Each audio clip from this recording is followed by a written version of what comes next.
Want to get back to that deadly crash that shut down eastbound I-10 near I-17 for hours. Can tell you it is finally back open. That is the good news, but we know some lingering backups are still impacting drivers this morning. That's why we're getting out to 12 News journalist Justin Pizzera.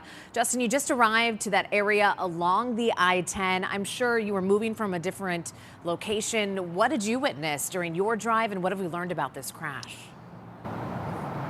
Yeah, good morning, Emily. I mean, you know, I-10 is bad enough when you just have a typical backup this time of morning, and then you add in something major like this. It was quite the backup, folks, trying to get off of I-10 on the side streets, trying to get around this road closure. I do want to show you some video of this crash a little bit after it happened.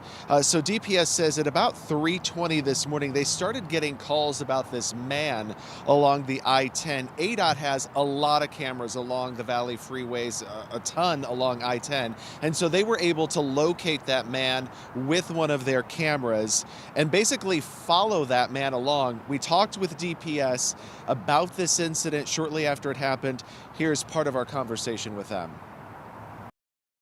They watched that pedestrian cross over the median and start walking the HOV lane of the eastbound lanes of I-10.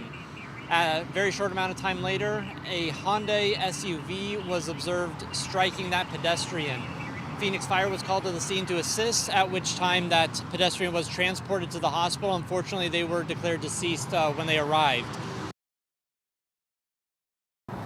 So in the last 30 minutes or so, 45 minutes, DPS, they were able to clear that scene. That investigation wrapped up, and they opened up all lanes of eastbound I-10. But I do want to send things in to Jen. And like we were saying just a couple minutes ago, I-10 is bad enough this time of morning, and then you add this major incident, the backup just stretches for miles.